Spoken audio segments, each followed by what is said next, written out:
Hello everyone, एक बार फिर से स्वागत है आपका अपने यूट्यूब चैनल गौतम एजुकेशन पर। आज फिर मैं आपके सामने एक नया टॉपिक लेकर आई हूँ जिसका नाम है लॉन्गिट्यूड एंड लैटिट्यूड, अक्षांश और देशांतर रेखाएं।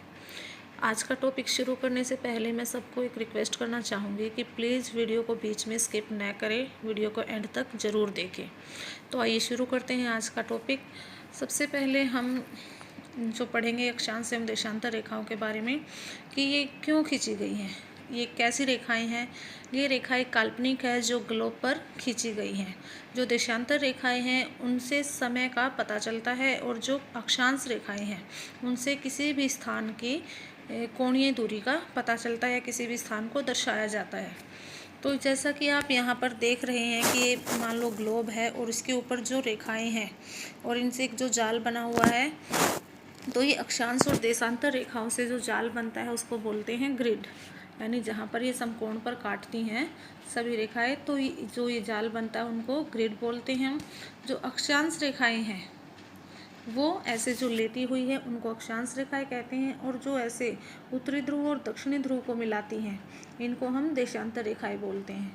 जो देशांतर रेखाएं हैं ये कुल 360 हैं, संख्या में कुल कितनी है 360, और इनके बीच की दूरी है 111.32 किलोमीटर।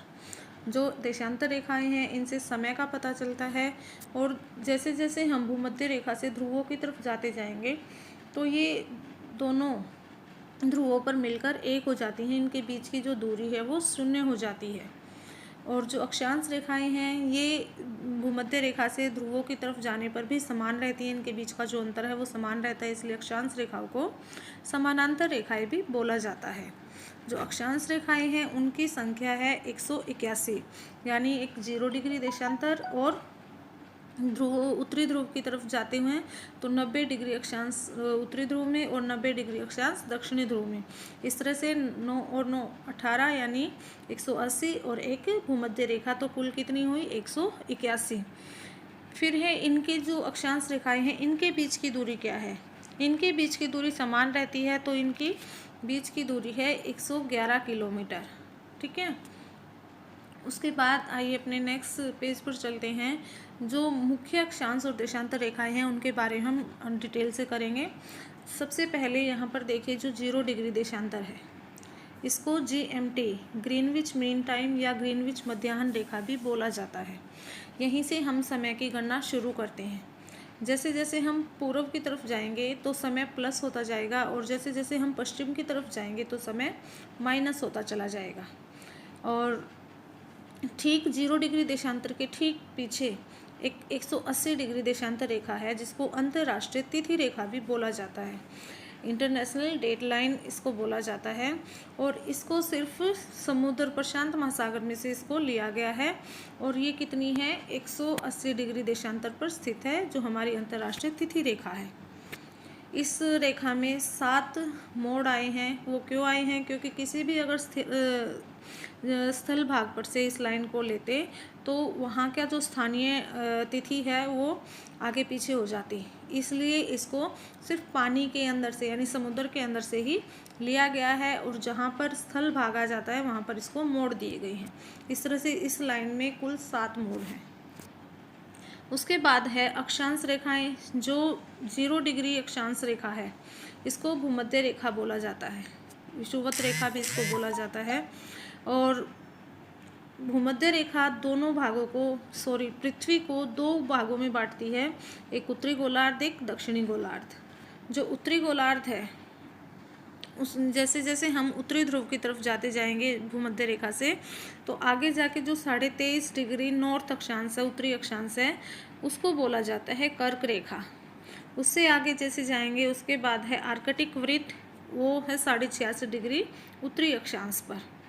और जैसे जैसे दक्षिण की तरफ आएंगे तो 23.5 डिग्री अक्षांश पर मकर रेखा है, और जो 66.5 डिग्री साउथ दक्षिणी अक्षांश है वहाँ पर है अंटार्कटिक वृत्त। ठीक है, ये मेन लाइन्स है हमारी जो अक्षांश रेखाएं हैं, मुख्य अक्षांश रेखाएं हैं। उसके बाद है जो 0 डिग्री से लेकर 10 डिग्री उत्तरी अक्षांश और 10 डिग्री दक्षिणी अक्षांश तक जो बीच का पार्ट है उसको बोला जाता है डोल्ड्रम। यानी ये एक ऐसा पार्ट है जहाँ पर जो व्यापारिक पवनें हैं वो स्थल शांत रूप से बहने लगती है, इसलिए इसको शांत पेटी भी कहा जाता है। यहाँ पर तापमान अधिक होता है और अधिक तापमान की वजह से जो हवाएं हैं वो हल्की हो जाती हैं और जिसकी वजह से यहाँ पर वर्ष भर वर्षा होती रहती है। उसके बाद आइए नेक्स्ट पेज पर। तो जो देशांतर रेखाएं हैं उनसे समय को कैसे काउंट किया जाता है, कैसे पता चलता है समय का। तो सबसे पहले यहाँ पर देखिए 0 डिग्री अक्षांश है। 0 डिग्री अक्षांश के ठीक पीछे 0 डिग्री देशांतर है। 0 डिग्री देशांतर रेखा के ठीक पीछे 180 डिग्री देशांतर रेखा है, जो जिससे किसका पता चलता है, तिथि का, डेट का। और जो 0 डिग्री अक्षांश है उससे हम समय का पता लगाते हैं, जो कहाँ से, लंदन के ग्रीनविच शहर से गुजरती है, तो इसलिए इसको ग्रीनविच मध्याह्न रेखा या जीएमटी भी बोला जाता है। अब जैसे जैसे जीएमटी या ग्रीनविच रेखा से 0 डिग्री देशांतर से हम पश्चिम की साइड जाएंगे तो समय क्या होता जाएगा, कम होता जाएगा, और जैसे जैसे ईस्ट की तरफ जाएंगे समय प्लस होता जाएगा। अब वो कैसे, जैसे पृथ्वी सूर्य के चारों ओर एक चक्कर 24 घंटे में पूरा कर लेती है, तो पृथ्वी एक चक्कर कितने दिन में कितने डिग्री घूम जाती है 24 घंटे में, 360 डिग्री। और 1 डिग्री पर घूमने में पृथ्वी 4 मिनट का समय लेती है। इस तरह से 15 डिग्री पर 60 मिनट में,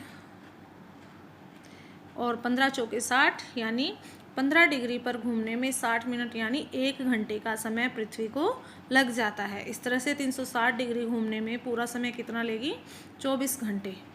और इस तरह से हर 15 डिग्री पर 1 घंटे का अंतर आ जाता है। जैसे एक एग्जांपल दिया गया है यहाँ पर, अगर 0 डिग्री पर सुबह के 10 बजे हैं तो 45 डिग्री ईस्ट की साइड का पूछा हुआ है यहाँ पर, पूर्व की साइड का, तो 45 डिग्री ईस्ट पर कितना समय होगा। अब जैसे यहाँ पर एग्जांपल के थ्रू समझाया भी गया है कि जो 0 डिग्री वहाँ पर 10 बजे हैं, 45 डिग्री पर जाने में पृथ्वी कितना समय लेगी, ठीक है। तो 0 डिग्री पर 10 है तो 15 डिग्री पर 60 मिनट का समय लगता है। इस तरह से 30 डिग्री पर 2 घंटे का समय लग जाएगा, और 45 डिग्री पर दोपहर के कितने बज जाएंगे, 1 बज जाएगा, ठीक है। तो दोपहर के 45 डिग्री पूर्वी देशांतर पर दोपहर के कितना टाइम हो जाएगा, दोपहर का 1। उसके बाद है नेक्स्ट पेज की जो प्रमुख अक्षांश रेखाओं में 0 डिग्री अक्षांश रेखा है उसको क्या क्या कहा जाता है, भूमध्य रेखा या विषुवत वृत्त, इक्वेटर भी इसको बोलते हैं। तो ये 0 डिग्री अक्षांश क्या है कि ये पृथ्वी पर खींचा गया एक सबसे बड़ा वृत्त है, यानी भूमध्य रेखा है जो ऐसा वृत्त बनाती है जो सबसे बड़ा है, और पृथ्वी को 2 बराबर भागों में, उत्तरी गोलार्ध और दक्षिणी गोलार्ध में बांटती है। उसके बाद हमने पिछले पेज पर देखा था कि 23 सितंबर व 21 मार्च को पृथ्वी जब घूमती है तो इस तरह से स्थिति होती है कि 23 सितंबर व 21 मार्च को जो सूरज है वो सीधा, यानी उसकी जो किरणें हैं सीधी भूमध्य रेखा पर पड़ती है, जिसको क्या बोलते हैं,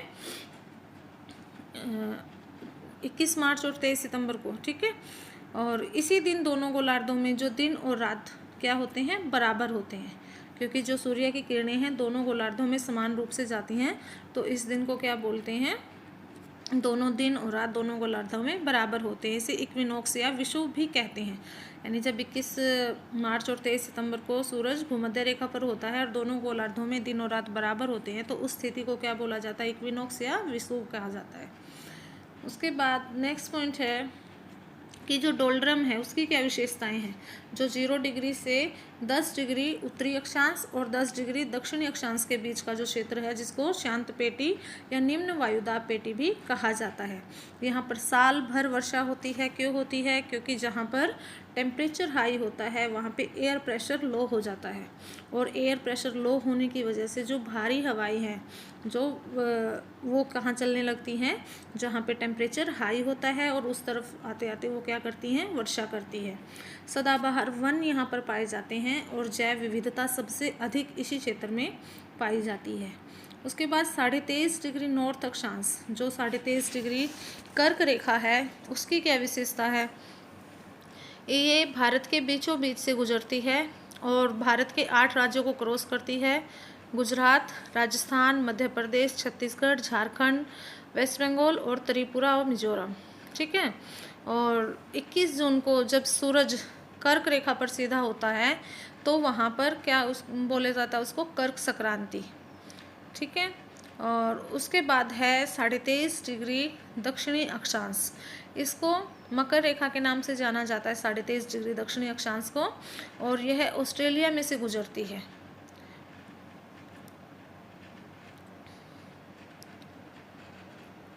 और उसके बाद 66.5 डिग्री नॉर्थ अक्षांश यानी आर्कटिक वृत्त, और 66.5 डिग्री दक्षिणी अक्षांश जिसको अंटार्कटिक वृत्त बोला जाता है। ये सभी जो रेखाएं हैं इसलिए इम्पोर्टेंट है क्योंकि ये पृथ्वी को अलग अलग ताप कटिबंधों में डिवाइड करती है।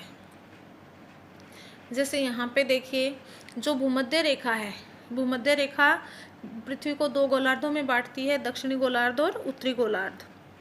और 0 डिग्री से लेकर 23.5 डिग्री उत्तरी अक्षांश और 23.5 डिग्री दक्षिणी अक्षांश तक के जो बीच का क्षेत्र है इसको ट्रॉपिकल हॉट जोन बोला जाता है, या उष्ण कटिबंधीय क्षेत्र इसको बोला जाता है, क्योंकि भूमध्य रेखा इन 23.5 डिग्री उत्तरी अक्षांश से लेकर 23.5 डिग्री दक्षिणी अक्षांश के बीच जो सूरज है साल भर में एक बार सभी रेखाओं पर सिर के ऊपर होता है। ठीक है, इसीलिए यहाँ पे क्षेत्र जो है ये बहुत उष्ण होता है, गर्म होता है, तो इसको उष्ण कटिबंधीय या ट्रॉपिकल हॉट जोन बोला जाता है। उसके बाद है 23.5 डिग्री से लेकर 66.5 डिग्री तक जो सूर्य की किरणें हैं वो 66.5 डिग्री तक पहुँचती है, तिरछी किरणें पहुँचती है।